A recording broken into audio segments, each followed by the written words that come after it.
If y'all are sleeping on this whole returning back to theaters movement that's happening with certain theaters, y'all got to get on it because that is one of the best decisions that I have made for my fandom is putting effort and energy into going to see these movies in theaters that are returning and are quite possibly the only time that you're going to be able to see them in that environment. And I finally added Event Horizon to that list. That movie is still one that leaves me unsettled. It just makes me feel weird watching this movie because it's something that actually still creeps me out. It still has that effect because of the themes that it suggests. This is one of the best Lovecraftian existential cosmic horror movies that there is. Paul W.S. Anderson's 1997 sci-fi film Event Horizon is often remembered with flashes of transgressive imagery and its lean B-movie propulsion. But beneath the shocks lies a rigorously built allegory about modern hubris. The film imagines a spacecraft that's designed like a cathedral, a temple not to God, but to human achievement. One whose altar opens a door not to heaven, but to a realm of chaos. In doing so, the Event Horizon reframes space travel triumphalism as liturgy gone wrong, a sacrament made to the altar of pride that invites damnation.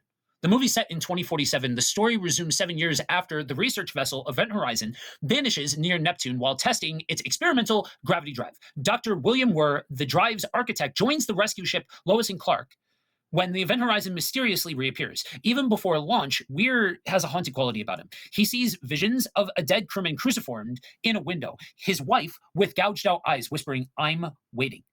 These aren't merely jump scares, they're invitations, terrible omens that at a deeper level beckon Weir back to the altar that he built. Once aboard the derelict ship, the rescue crew begins to experience tailored hallucinations, temptations, and condemnations that strip them to their rawest fears. A garbled log recovered from the original crew escalates the dread, a farewell in Latin, and then a second phrase translated as "save yourself."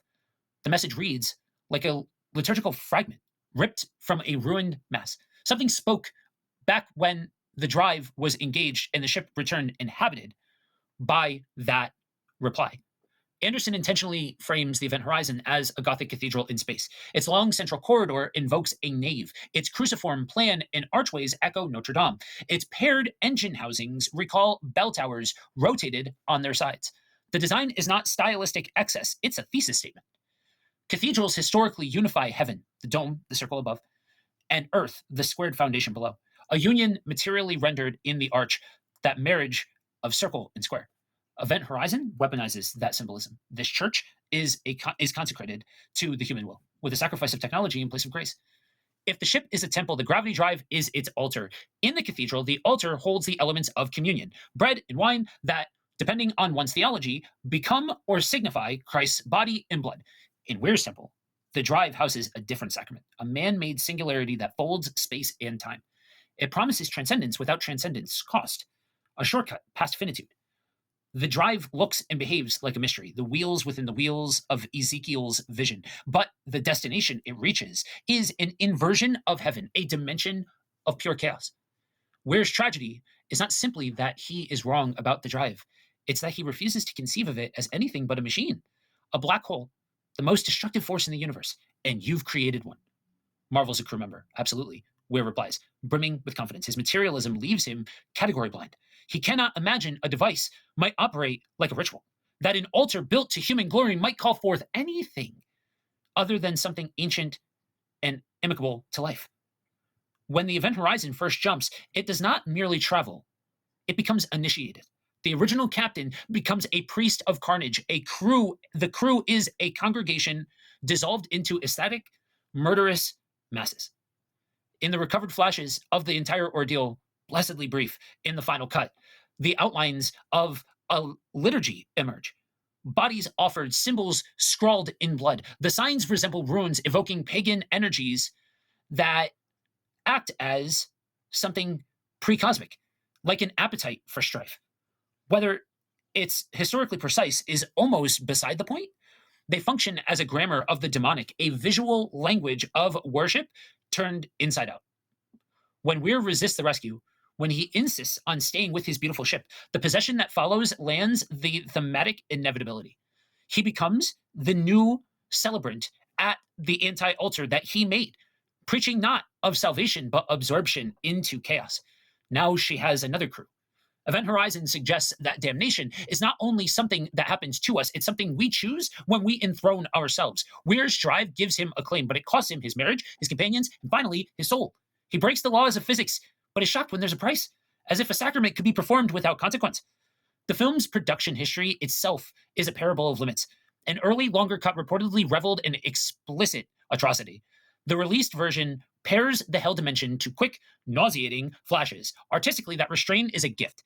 The briefness of what we could see forces the mind to complete the image and paradoxically protects the film from reducing hell into a spectacle. Cosmic horror thrives on suggestion. Too much exposure turns the inevitable into effects work.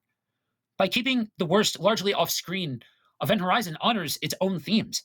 There are mysteries the human frame should not attempt to bear in full.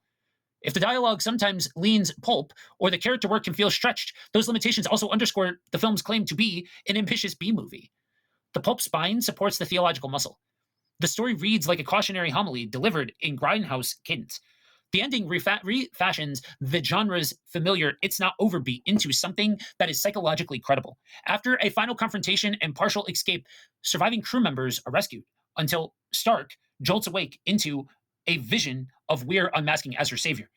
It's only a nightmare, yet the film refuses the easy balm of closure. Trauma lingers. Even if the physical threat is over, the event has fractured perception. The abyss whispers on. In a story obsessed with sacraments, this residue feels like a dark counterpart to grace, a mark impressed upon the soul by what it's touched. Ultimately, Event Horizon is about worship. It is not, at heart, a film that flirts with the demonic for shock value. It is a film that asks what happens when we construct temples to ourselves and call it progress. The Gothic vocabulary makes the point plain. Weir's church has architecture, a priesthood, and rites, but no redemption. The altar opens a mouth, not a door. Its miracles are violations. Its sacrament confers not presence, but possession. Hell is only a word, Weir says. The film insists otherwise. Hell is a direction, one our technologies can accelerate us toward if we mistake power for permission. The Event Horizon does not merely cross space. It crosses a line. If it is a cathedral to man, that, true to its design, delivers exactly what it worships. Event Horizon sits at a crossroads of genre traditions. From Alien, it borrows the haunted house in space container. From The Shining, a fixation on architecture as malice. From Hellraiser, the notion of a device that confuses transcendence with torment. It inverts 2001 A Space Odyssey's utopian trajectory, where Kubrick's monolith seduces toward apotheosis. Anderson's altar seduces towards appetite. The mashup is deliberate, though. A B-movie chassis souped up with metaphysics wearing a leather jacket of pulp. That mismatch is not a flaw. It is the film's personality. Strip away the gore and the Latin and the rocket shells, the movie's thesis is almost disarmingly simple. Human beings are liturgical animals. We will make temples out of whatever we most love and trust. Weir loves and trusts the human will, the capacity to bend space, to outwit limitations. He builds a church to it, installs an altar at the East End, and performs the rite and ritual. And the rite works. It just doesn't do what he had hoped. Hell is only a word. And the film replies, and words make worlds.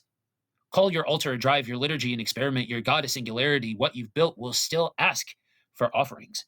Cross the event horizon often enough, and the point of no return ceases to be astronomical. It becomes moral, then personal.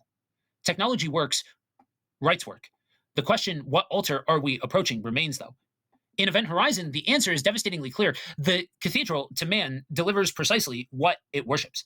The rest of us are left with the strobe lit after image and the uneasy knowledge that some doors, once opened, do not close behind us so much as close over us. Check this one out. Revisit it if you already have. Remember, stay spooky. Let me know what you're tuning into this spooky season down below. Peace.